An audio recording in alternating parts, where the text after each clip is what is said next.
Okay. Oh my. Oh my, oh my. Oh me, oh my. Cool part of makeup.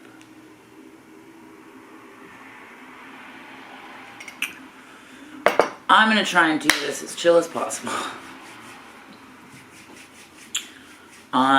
Because it's not just a new moon or a solar eclipse. It's interesting. It's all added up. It's okay, first off, one thing is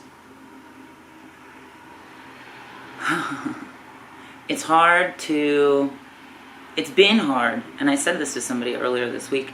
It's difficult to see all of this rhetoric of like, oh, such powerful eclipse, like change, as if it just happens, which, like, yes, the stars move and there's momentum and there's intensity and there's impact, but a lot of what I think is swept under the rug is that change is ultimately about choice. And when you are told by astro media to have so much faith in said change, you ultimately lose faith in yourself and your ability to choose and make that change happen, and then ultimately are left kind of disappointed and hurt and desperate and finding yourself back at that seeking direction. That's how they keep things going. That's how they make money.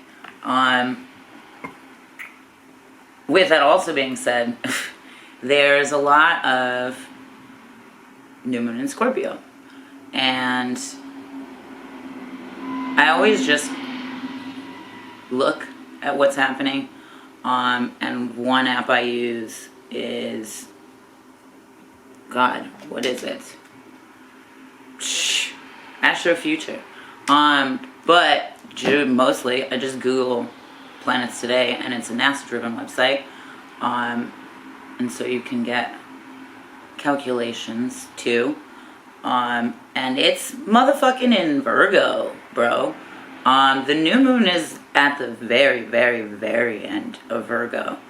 I believe it's like 11 degrees or something silly, which is interesting for all my 222 homies. I got more for you. Stick around. I think that is also, I mean, and that's not to say that it's wrong. It's just it's superficial. It's almost like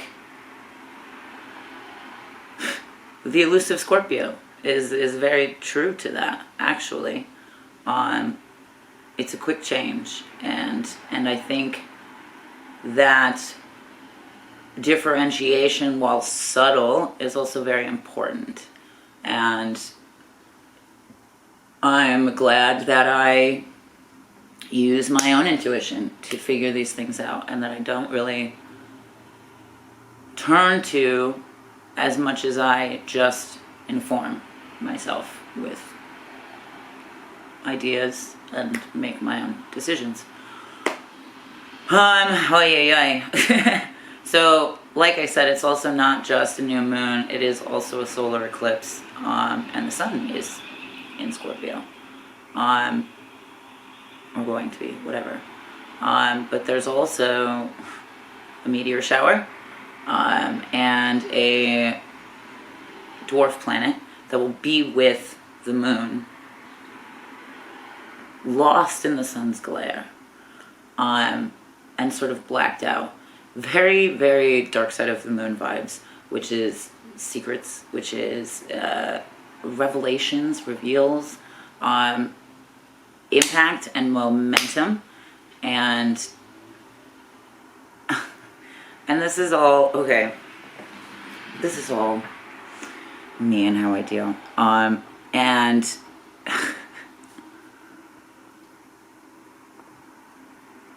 I think everything on the opposite side of the moon is a behind the scenes impact for everything that is going to be visible. and that will suddenly change overnight. I think that also adds to this lost end of Virgo, Scorpio thing, and this sort of presenting of ideas and perceptions of, which is again choice and the ability to allow for different perspectives. And that also leads me to Mars will continue a retrograde, reevaluating in Gemini shortly thereafter, the 30th, I believe. I don't know what day Halloween is, but that's a funny time. I should know what day. I just know that the time is interesting. Such is the nature of momentum. Such is the nature of momentum, which has also come up a lot recently. It's funny how much this plays out in conversations throughout the week. I don't know, I'm just realizing I'm like also not in frame at all. But okay, so going back to this meteor shower, I took notes about it because I've never read this, but it seemed important. Let's see. The origin of this meteor shower, which is also appearing in Leo, the origin of this meteor shower is Comet 1739, which I promise you I don't believe in your ideas of angels, but the idea of angel numbers, I think, comes from the idea of vibrational frequency and like vibrational influence, mathematically and geometrically. And I think that has something to say, and I think that Comet's labeling lends itself to the idea of change, the idea of choice, and the idea of conclusion. And ultimately, any conclusion is meant for enhancement. So that, I think, is very much this undertone to this sort of Big Bang new moon shenanigans. I wanted to remember those numbers specifically, which is why I took notes. But they also described it, this like weird fucking NASA website, described it as the best display from the east, which is also new beginnings and cultivation of energy and sunrises, and also something that appears often in the death card, which rules Scorpio. So like, hello presentation. And again, how appropriate of the Scorpio element to present in such a way that is ultimately elusive illusion and how spellbinding.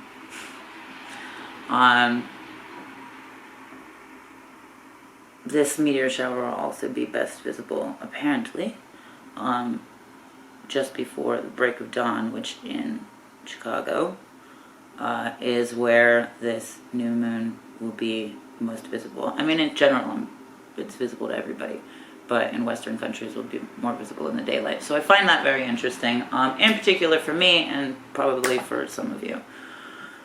I don't know. Yeah. It has been a time. It's funny seeing these two, or like having these and doing these and seeing it all play out. But I feel like what a good time to draw some cards and see what happens and what we've got in for us. Ooh.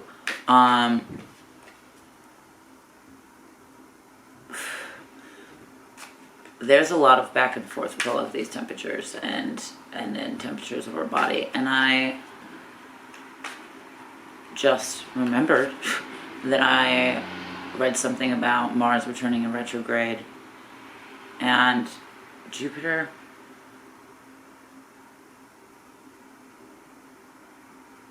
moving back into Pisces. So like fire is moving back into air, and then this intense element is moving back into water. In the midst of fire, like I'm pretty sure what would be the beginning of Sagittarius season, which is a fire sign, which will be also very intense. But with the radiant point of this meteor shower, I think this meteor shower elevating this new moon on top of this solar eclipse with the weight of other minor planets and asteroids and all of these things on the dark side of the moon will lend itself to this faith in self for that time, if that makes sense.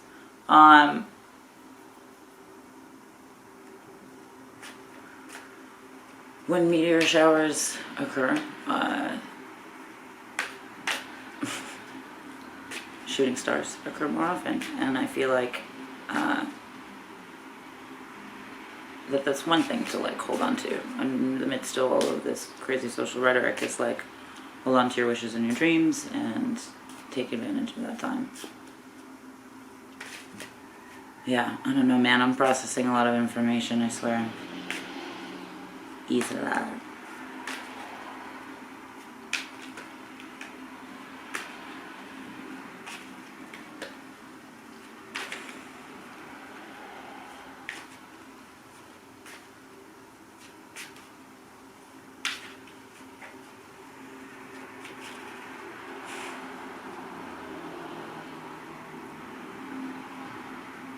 I like that.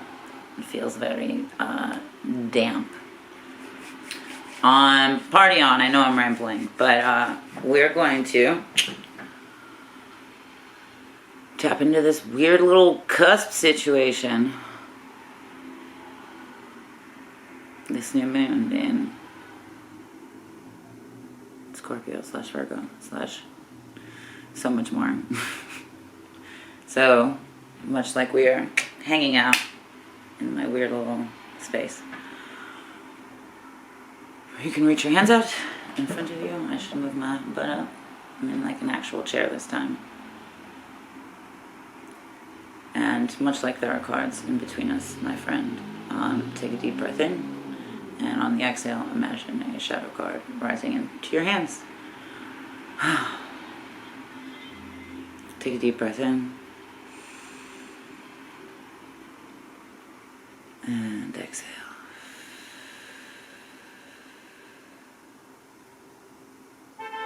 Take a deep breath in. And exhale. Take a deep breath in. And exhale.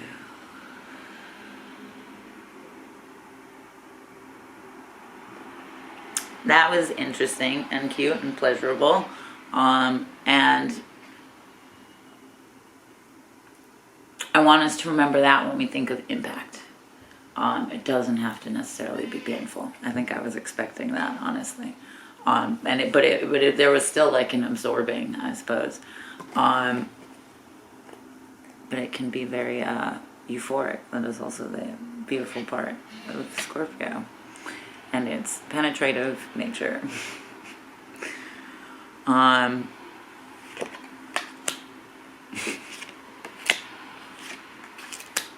Wow. Okay. Okay. A lot of these are inverted. A lot of this will occur within you. Like, yes, well, a lot of this will have to do with the idea of trust in the universe and other people. Ultimately, that comes with trusting yourself. And I've said that before. In moments of anxiety, I tell myself, do you trust yourself? Do you trust the universe? Because if I can answer yes to both of those questions, I'm cool. If I answer no to one of those questions, I know I can kind of find out a way to actually like move through that situation in a positive way. And I don't know, not efficient, productive, in a way that can identify. Productive fucking works, man. The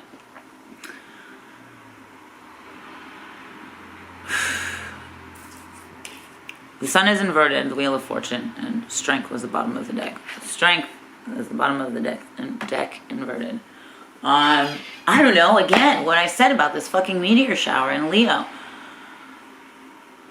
And also 11. And you know what? There was something about the meteor shower giving off like 2 comets an hour, and like, I don't know, there were 2s everywhere. It was strange. And like 11s everywhere, which is like the internal reflection of this external reflection.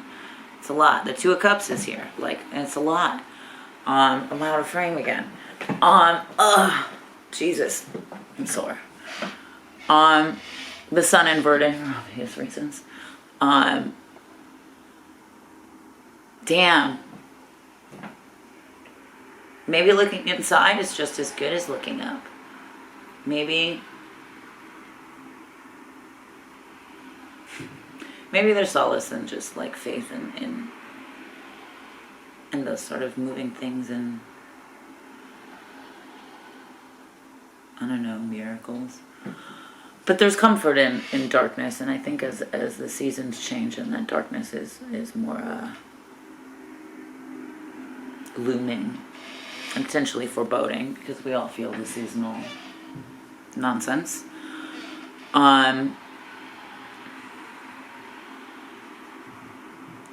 But in moments of sadness, of doubt, and of insecurity,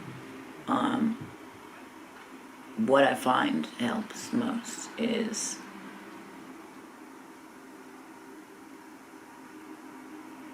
looking at that moment gratefully, because it is an opportunity to refocus on myself. And sometimes that's all you can do. It's the only thing you can control. And I don't know, I don't let myself down too often.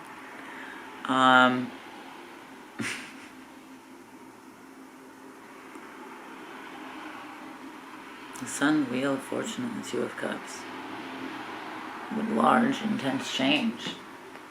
What insanity, what intensity, what...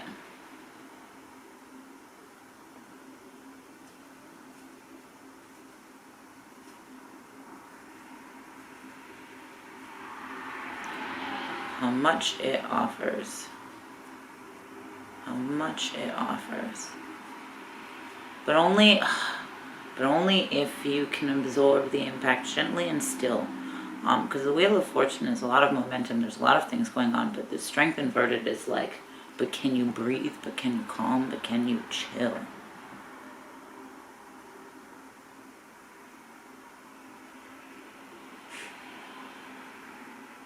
Can you reevaluate? Can you question yourself? And come to a new conclusion. A greater conclusion. A clearer conclusion. It's not necessarily better or worse, but it is a just different perspective. And that's ultimately the choice now, isn't it?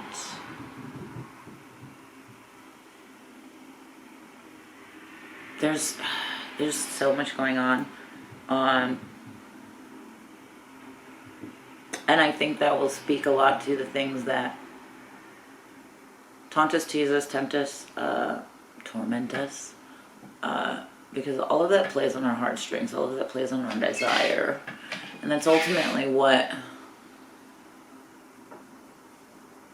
gets us. Like, that's a big part of this whole game. That's why everything's stressed in, like, this emotional rhetoric. And it can be really confusing. And it can be really confusing when you're caught up in the storm, which is ultimately why strength is asking you to rest, to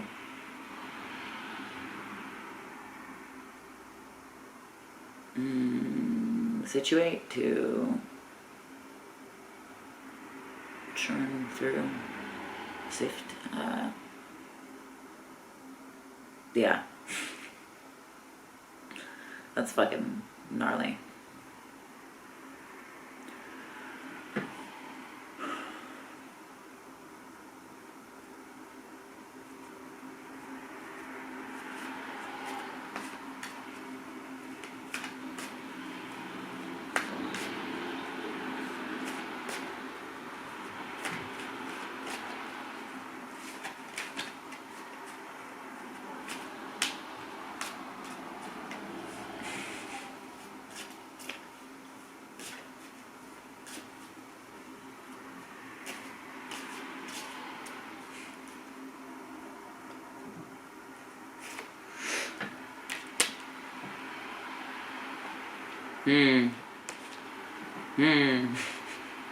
What a divine sense of overwhelm. I had a feeling it didn't want me to ask that.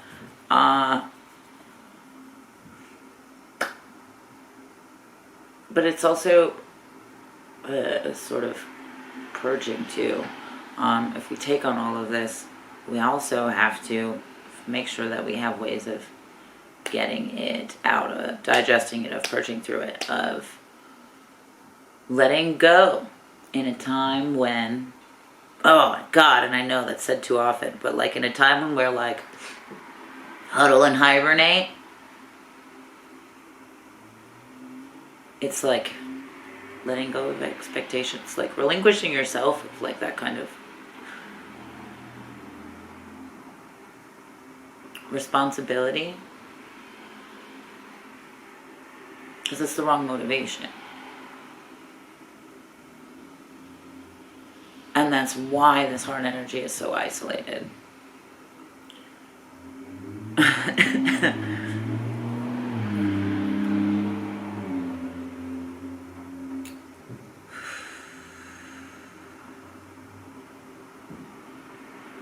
And I think it will also feel isolated in the places that it hurts the most.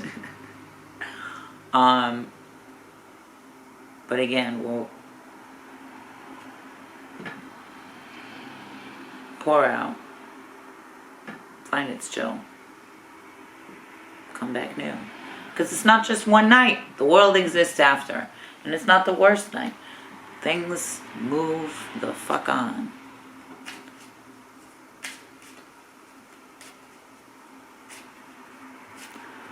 Okay, my friends. Numbers, because I feel like space is expanding very fast.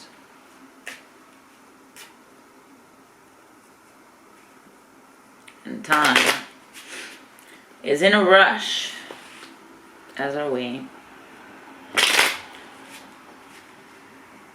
And I have oft found myself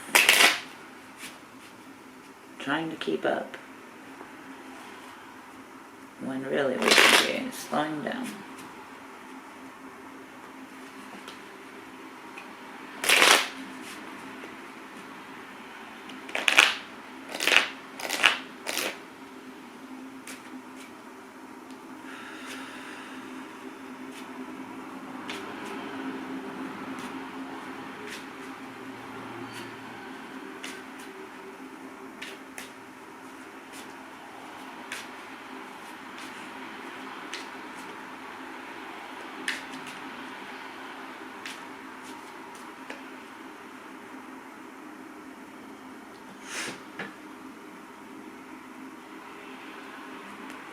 All right.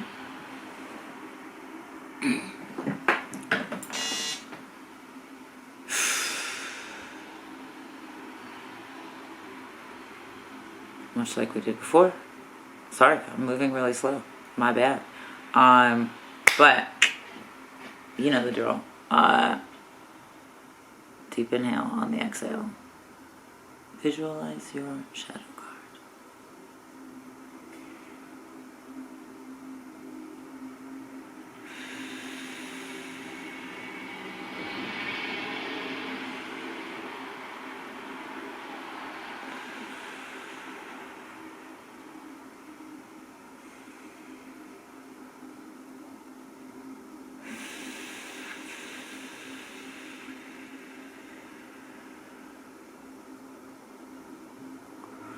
Ugh. I feel really cramped up.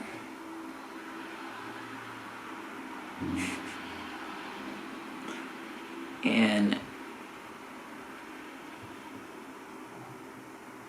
that would be Earth. And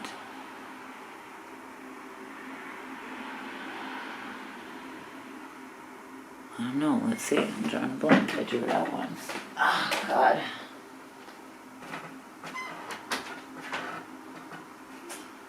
Ooh.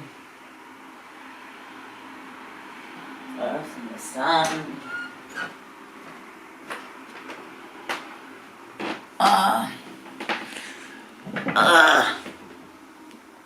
Which is a lack of grounding, or a lack of embodying. And I think a lack of faith in the self. I think the reason that the ring finger is very important is because the world values faith to their system. And so we lose faith in the self. And whatever that be. I mean, social media and doubt, or, traditional systems. And I think that's also in the not embodying, not being able to move through necessarily, holding tension in the body, withholding emotions, etc., etc. So don't fucking do that. Move through it, even if it feels silly. I've actually been doing a lot more Tai Chi lately, and I've always kind of incorporated various Qigong things into my yoga practice.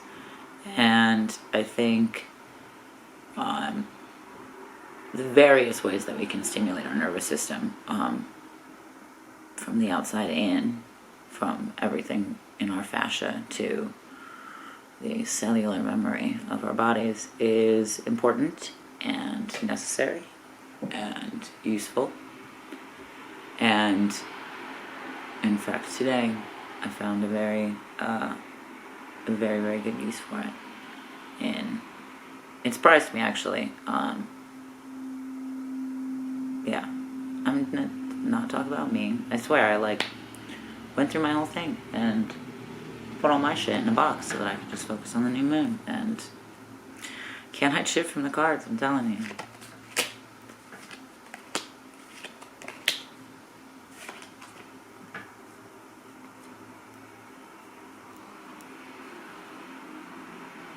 Three of Hearts, Ten of Wands, Nine of Spades, Seven of Clubs.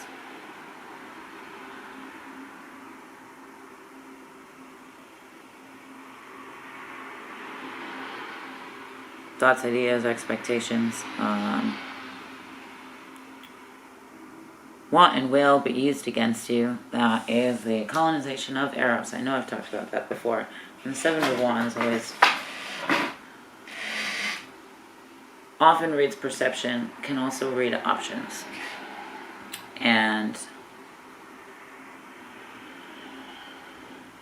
in this short amount of time, we're given so many options about what we want, who we want, where we want to be. It's a lot. It's a lot of ideas to accept at once, and there's only one body processing through it all. This journey moves very fast, and it's kind of making me dizzy looking at it.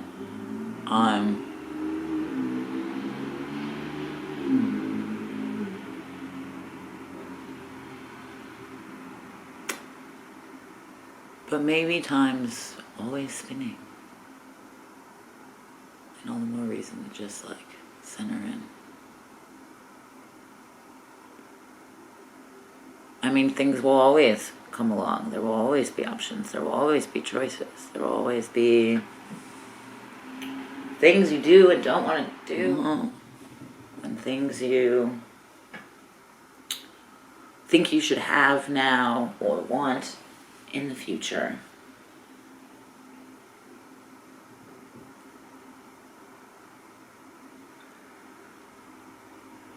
Oof.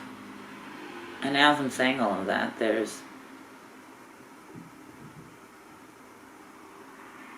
only a central element of water, which again brings me down to that fucking meteor shower and its radiant point as a precursor to the new moon. Which is the funny part too of like, yes, it's an important time, the moon is incredible, but it's a wave of emotion. And there's so many aspects that exist around it too, which are good to know, and which are handy to know, and which are helpful, because, you know, it's part of you. It's part of all of us.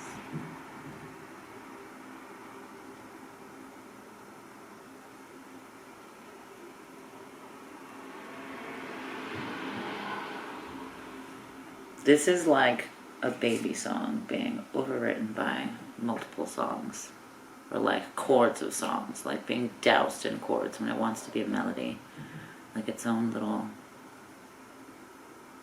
stream of joy, because those options, again, the 7 doesn't have to be inverted, those options can be joyful instead of stressful. It doesn't always have to be like fucking toilet paper math, man. I don't know. It's fucking crazy. But, so, okay. We're dealing with a lot of intensity of emotions and pressure. Lymph node drainage is really important.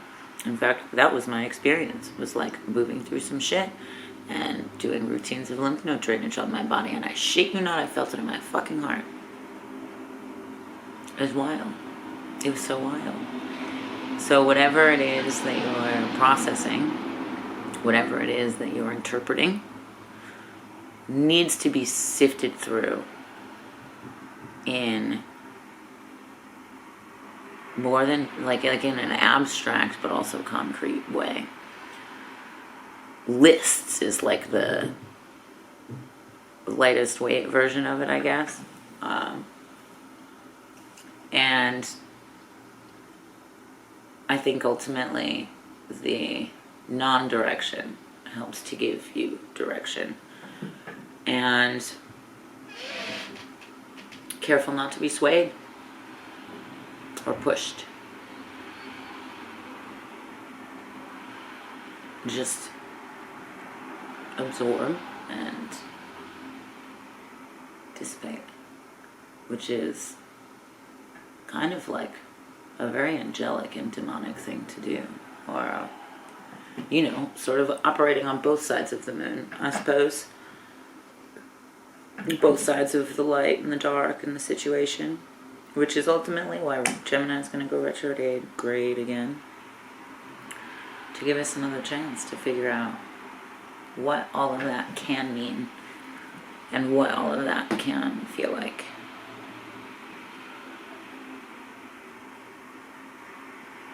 There is a really exciting feeling. I felt like I was going to laugh in the beginning with those first 3 cards. So focus on that, because that'll bring you back to the center of the cyclone.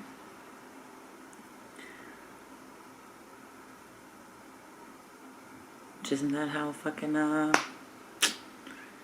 Dorothy gets to fucking Wonderland or Oz? You know what I mean? Yeah. Okay. I'm not gonna ramble, but I will pull another card because this deck's been really good to me lately.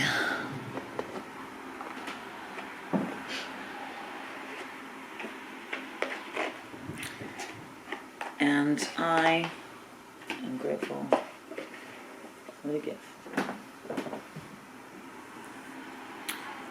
And if you're here, then you're here, and we're fucking family, bro. And I appreciate it.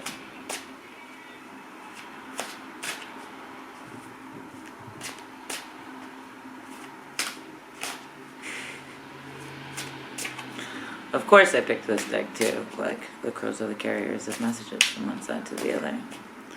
And we are about to be on the other side of some shit. I mean, not in a bad way, just like a different way.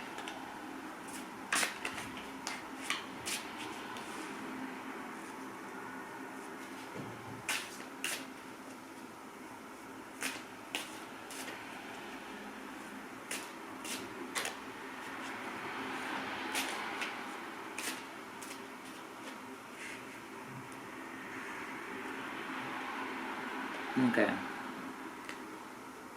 Take some more breaths with me, my friend. 3 breaths. Oh. Take a deep breath in. And deep breath out.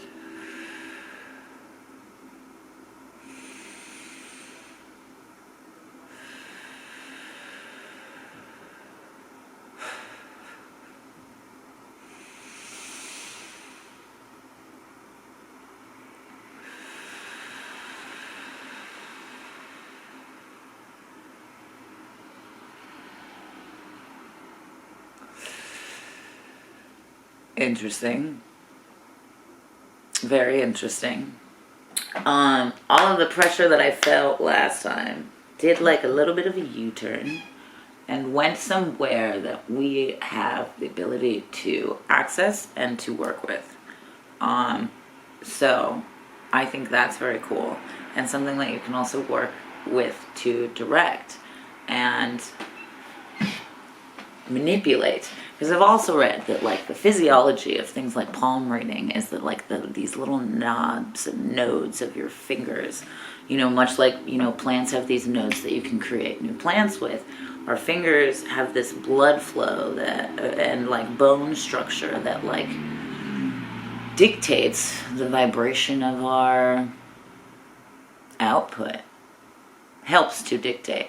You know, we can't like fucking massage our bone structure, but you can excite that tissue so that it doesn't feel like a coagulation and feels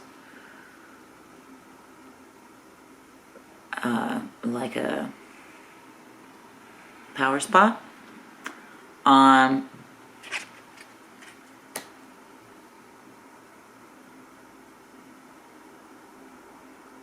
Interesting.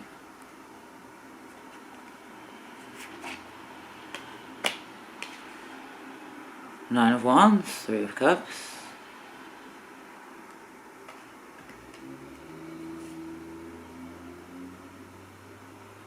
The 10 of Wands came up too. I mean, the 3 of Cups is...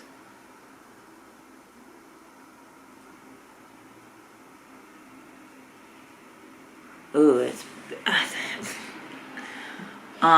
beyond creation, like, or creation in homage, creation with a memory, maybe.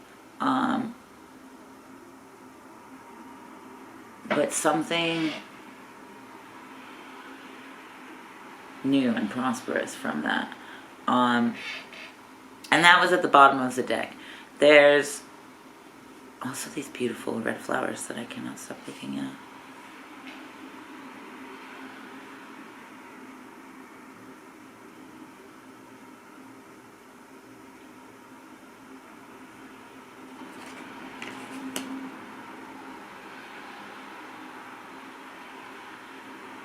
And they're like waiting in this soft rain.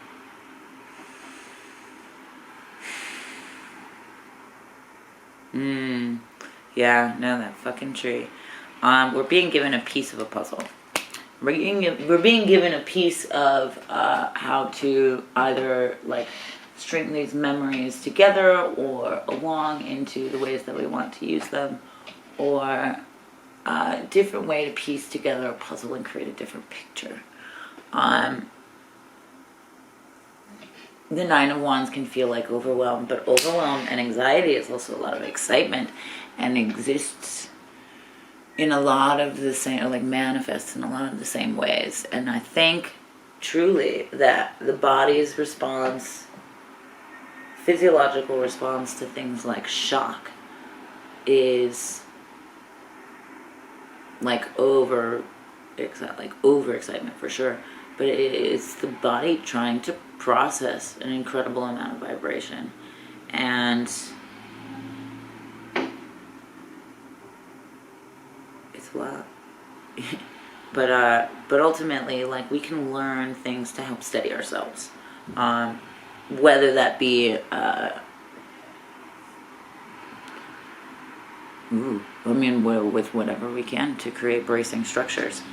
Whether that be, like literally steadying yourself on something, or just don't do that.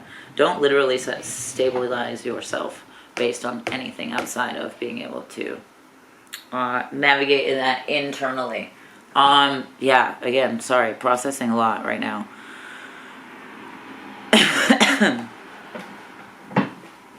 I love how the sun's in this too. And behind things. But like, okay, so what I was picturing was like the way that we can stabilize using our own body. And while yes, it's kind of like against yourself or against things, it's ultimately like your own body. Stabilizing with something else would be, again, that problem that we talked about with this isolated green. Interesting. Okay. I feel like I've covered the bases. And I feel like there's a lot of excitement in store. So, I wish you lots of earth amidst all of the other things. I miss you. I wish you lots of growth from this change. And I wish you lots of ease in your emotions. Because ease does not mean easy. It's more like a natural birthing process. Which, I don't know, not that I would know, but I've heard it's painful with such a high. Like the good kind of intense. I know that well. Okay, with that, me and the crows. Bid you adieu. Enjoy your new moon. Go to whatever it calls you to. I'm sure I will.